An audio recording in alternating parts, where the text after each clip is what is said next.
Meus prezados, este vídeo se chama Deus detesta o separatismo.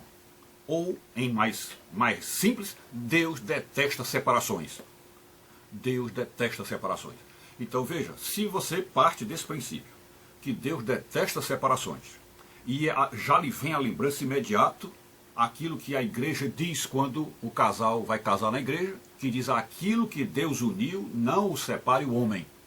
Porque nesta expressão está claro que Deus não quer a separação de jeito nenhum. Deus quer o casal unido para a vida toda. E esta é a promessa que o casal faz na igreja perante todos. Quando ele diz: eu te prometo ficar junto de ti na doença e na saúde, na alegria e na tristeza, na riqueza e na pobreza, até que a morte nos separe. Então, é uma promessa feita, e promessa baseada naquilo que Deus quer, que é a união eterna do casal. Ok? Então fica explícito aí que Deus detesta a separação. Mas vamos estender esse raciocínio para todas as separações, não é? É claro que a separação do pecado, essa é que Deus quer. Eu acho que a única separação que Deus deseja é a separação do pecado. Porque você se separa do pecado e nessa separação você se torna santo, né? Separar-se do pecado é ser santo. Pois bem, mas fora esta separação do pecado, Deus detesta tudo mais que se pensar em termos de separação, né? Então, observemos lá desde o começo. Quando o primeiro pecado apareceu, houve o quê? Houve uma separação de Deus, né? O casal teve o primeiro pecado, separou-se de Deus. Depois veio o ódio lá entre Caim e Abel, os dois se separaram ao ponto de um matar o outro. E aí vem toda aquela guerra de separações entre o povo judeu e os outros povos, brigas entre os próprios judeus. Então a separação vem rolando aí desde o início do pecado. Sem contar que antes do pecado marcado lá em Gênesis, de Adão e Eva, houve uma separação lá na pátria celestial entre os anjos bons, os anjos de Deus, e os anjos do mal, que se separaram e foram aprisionados aqui na terra, né? Então todo o processo que envolve Satanás envolve separação. E ele é o senhor da separação. Ele é que faz todo o planejamento e a organização para separar as coisas. Sempre é assim. Ele é o divisionista, ele é o divisor, é o acusador, aquele que faz realmente separação de tudo.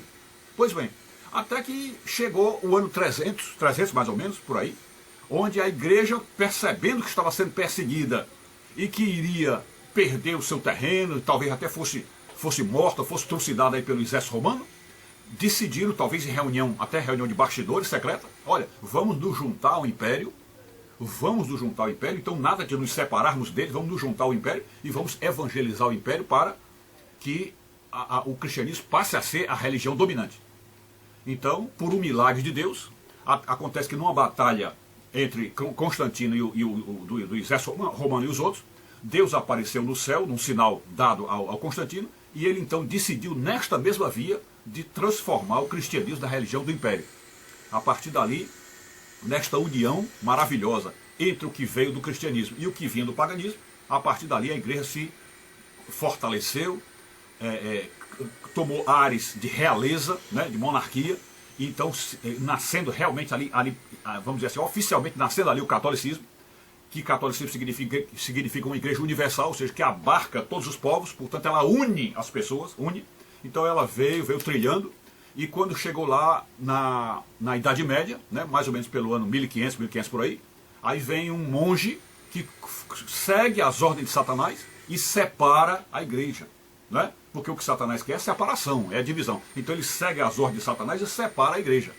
E pior, depois dele separar a igreja, dentro do próprio movimento dele, houve uma série de outras separações, e aí veio a luterana, a wesleyana, a wigliana, a presbiteriana, né? E por aí vai, se separaram completo, porque no momento que a divisão começa, ela vai se dividindo como na célula, aquela divisão multicelular que vai se espalhando, né?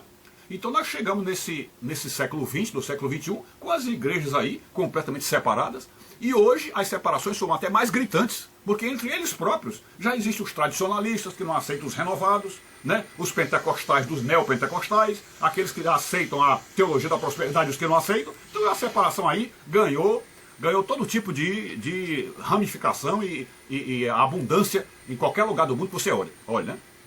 Pois bem, mas o que acontece agora é que precisamos observar que, se o separatismo se o divisionismo é algo completamente contrário a Deus, contrário ao que Deus quer, me veio agora recentemente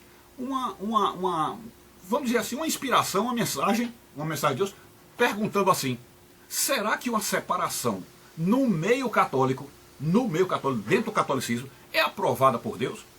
Será que é? Olha, pessoal, sinceramente, hoje eu já estou começando a ver que as coisas não são assim. Não são assim. Deus não quer separação, em hipótese alguma, em relação a grupo nenhum. Como eu disse para vocês, a única separação que ele quer, que aprova e que ele quer, é que nós nos separemos do pecado. Nós individualmente nos separemos do pecado. É isto. Fora isto, ele quer a união. Ele quer todos próximos, todos juntos. Tanto é que houve uma ocasião em que os apóstolos, percebendo essa confusão e essa dificuldade que iam ter na convivência entre os maus e os bons, foram questionar Jesus por isso, e ele disse: não, importa que o joio e o trigo fiquem juntos até a consumação do século. Né? Importa que o joio e o trigo fiquem juntos até a consumação do século.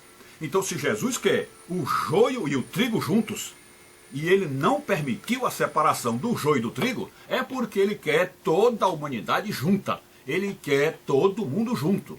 Sei que nesta hora alguém vai levantar, sobretudo no meio protestante, alguém vai levantar e vai dizer assim: ah, então Deus quer que cristãos estejam junto de árabes, de islâmicos, e xiitas com sunitas, e todo mundo junto, é isso que ele quer? Bom, o sonho de Deus é esse, é a união de todos, mas é uma união em torno dele. Isto é ele como Deus único e verdadeiro, Jesus como Salvador e o Espírito como Consolador. É isso que ele quer. E isso, vocês vão dizer: João, é possível isso? Bom, para Deus tudo é possível. Para Deus tudo é possível. Mas para mim, ou para nós, de modo geral, é praticamente impossível juntar judeu e árabe no mesmo culto. No mesmo culto é praticamente impossível. E por isso é que dizem que esta será a obra do anticristo, porque ele, quando vier, ele vai fazer esse apaziguamento, essa união de todos os inimigos, entre aspas, inimigos religiosos, e aí quando ele perceber que todas as religiões estão centradas nele, ele é o cabeça, ele é que manda em tudo, as religiões todas seguem o que ele diz, aí sim, é o reinado do anticristo que nasceu. Começou aí o reinado do anticristo, ok? E realmente só um homem com a capacidade extraordinária de tentação, de conversa, poderia fazer um negócio desse. É um verdadeiro milagre, apesar de ser um milagre às avessas, mas é um milagre, tá certo? Pois bem, então, vamos entender agora a questão da separação dentro do catolicismo. Então, os vários movimentos que foram separando os grupos, né, e automaticamente foram sendo excomungados, né, aí vem o Bispo Lefebvre, aí vem os movimentos arianos, outros movimentos que apareceram aí, os tramontinos e outras coisas mais. Então, todos eles foram se separando, e isso aí é um prejuízo para a causa de Deus e para a igreja de Deus. É um prejuízo, porque Deus queria todo mundo junto. Então agora vamos pensar o que é que estaria ocorrendo hoje. Será que hoje nós vemos isso? Estamos vendo sim. Estamos vendo grupos dentro do catolicismo se separarem. Não estou falando aqui de Face de Cristo, de Canção Nova, né, de Focolare, nada disso. Esses grupos estão todos unidos, uma só igreja, estão todos seguindo a cabeça, a liderança da igreja, tá certo? Porém, o que é que ocorreria se, num determinado momento da história, que aí eu digo que é na volta de Jesus agora, nós estamos vivendo esse período da volta de Jesus, o que dizer se a igreja, fundada por Jesus, subisse a ela, acendesse a ela um papa falso, como já ocorreu em mais de 30 vezes na história, de ser papa falso. Então, digamos que ocorresse na véspera da volta de Jesus, essa eleição de um papa falso, feito por uma eleição falsa. O que é que ocorreria? Então, eu digo hoje, com a mentalidade que eu tenho hoje, de que mesmo com um papa falso, Deus não quer a separação da igreja. Mesmo com um papa falso. Então, o que é que ele quer nesse momento? Quando existe um papa falso, ele quer o quê? Que a igreja todinha passe a orar, passe a trabalhar em favor da verdade e da santidade, levando as almas para a santificação, levando as almas para a verdade, dando orientação bíblica, levando as histórias dos santos, enfim, a igreja trabalhando em conjunto e ao mesmo tempo orando pelo papa falso para ver se ele se converte, ou para que Deus o tire, para que ele vá embora, morra, né? Então, a igreja toda trabalhando nesse sentido, mas toda unida, toda mantida junta num só rebanho. Então, a ideia de um só rebanho é a ideia que prevalece na cabeça de Deus. E é isto que ele quer, é um só rebanho. Então, quando nós vemos hoje padres e bispos, às vezes, fazendo grupos separados, dizendo que quem ficou na igreja, quem ficou dentro da igreja mãe, está em pecado porque está em comunhão com o Papa falso, quer dizer, quando a gente vê esse tipo de movimento, nós temos que dizer, o que seria melhor? A gente ter um Papa falso e continuarmos seguindo a ordem de Deus de não separação, ele não quer separação de jeito nenhum, ou seria melhor que nós, sabendo do Papa falso e das imoralidades, do pecado que ele está colocando dentro da igreja, das heresias dele, a gente fundar um grupo separado de santos, separado no sentido de santos, e fazermos um grupo separado, uma evangelização separada. O que seria melhor? Pessoal, sinceramente, eu passei mais de 10 anos com essa dúvida na cabeça. Sinceramente, eu tenho muitas dúvidas, porque eu também já estive assim, nessa sensação de separação, de que não posso ficar numa igreja com o Papa falso. Isso já passou na minha cabeça várias vezes.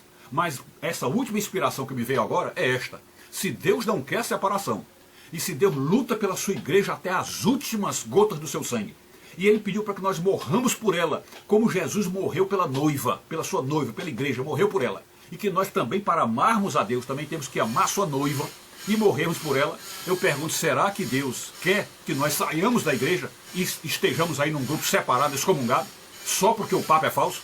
Ora, o Papa é falso, mas Deus pode mudar o Papa, não é isso? Deus pode fazer o milagre, ele não é necessário que ele mude o Papa internamente, mas ele pode simplesmente levar o Papa.